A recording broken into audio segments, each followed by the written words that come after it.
Welcome to 1 Minute What the Hell.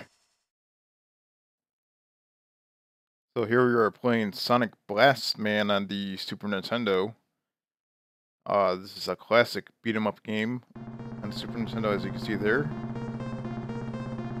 This game right here, if I remember correctly, is a game that I actually played at Nobody Beats the Wiz back in the mid-90s when they had a SNES kiosk on display. This is the title screen right here. Check this out. Looks pretty damn awesome. And this is the option menu right here. We have a lot of different things you can do. Player stock number 3, 5. Let's put 5, because I believe that's continues. So as mentioned before, previously played this game a long time ago, probably back in like 94 or 95. Had a Nobody Beats the Wiz. It looks exactly like the one I played. It's on probably like a 27-inch tube TV at the time. And one thing I remember is the sprite on the character itself looked huge. I'm used to playing like NES games back then, so I had an NES for the longest time. So when I went into Nobody Beats the Wiz when I was a kid and played this, it actually pretty much amazed me. I was really surprised by the way the actual game looked. And of course, at the same store, they had a Atari Jaguar on display with the Wolfenstein 3D. That was probably the game that amazed me the most, but this is probably the second most amazing game I've ever played at that store. And as you can see here, for a beat 'em up game, it's very unique. It's not your typical generic beat 'em up game. You can actually do some different moves than what you would usually expect. And the graphics look pretty damn cool. You have like a robotic looking character in the game that almost looks like a superhero mixed with a Gundam robot.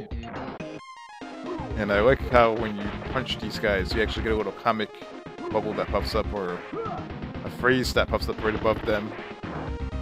They'll say smash or whatever the case may be. And the voice acting in this game is actually pretty good. When we hear them cringe, or you hear them, the main character say, "Take that," it actually sounds pretty good. The gameplay, it may get a little old if you're playing it for the first time and you're used to your final fight and whatnot.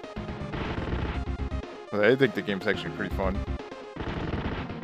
One thing about this game is, in Final Fight and Streets of Rage, when you're playing the game, I don't know how I should say it, but you can actually control the stuff that you're doing on screen. The controls on this game are a little, I'll say the controls are not quite straightforward. It's easy to play and everything, but of course it's doing the same moves over and over again. You hit up in the Y button, as you can see here. If I could do it, you can actually shake them and throw them just like that. There we go, more enemies. What the hell's going on here? And of course, after you kick their ass, you can steal their money, which is highly illegal, but it is what it is. And you have an apple that just came out of a trash can, and just eat that, and it makes you feel a lot better. And you can use your enemies as a weapon, just like in all beat 'em up games. I would say the more you play the game, the more the controls kind of grow on you. It kind of throws you off at first. And then after probably like 10 minutes, you realize the controls are a lot more easier than what you previously thought. Quite similar to the other beat 'em up games, but it's not quite the same. Sonic Blast Man, I would imagine that it was a beat 'em up game that was aimed towards kids back then. But you still had the guy walking around with the knife. You still had big fat slobs in the game, just like in the other beat 'em up games. So you still had pretty much your mature content game. But the main character was probably definitely aimed towards, let's say, 10 to 14-year-old kids. Just like in all beat 'em up games, the boss is very difficult to beat. Not quite difficult, but just a pain in the ass because his health bar doesn't go down that easily. Take that! Whoa, what the hell's going on here? Look at this mini game. Okay. Take that! 30 feet.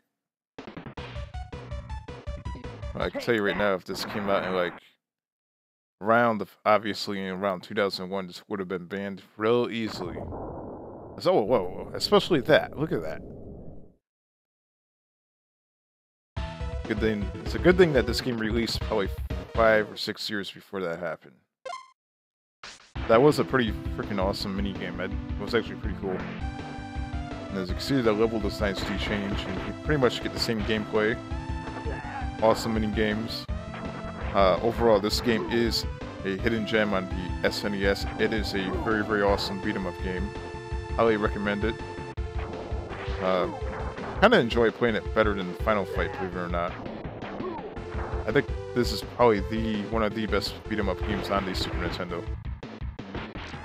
Recommend trying it out if you guys have Super Nintendo, or if you have an emulator, wherever the hell you play your games on. Definitely get this game. This game is awesome.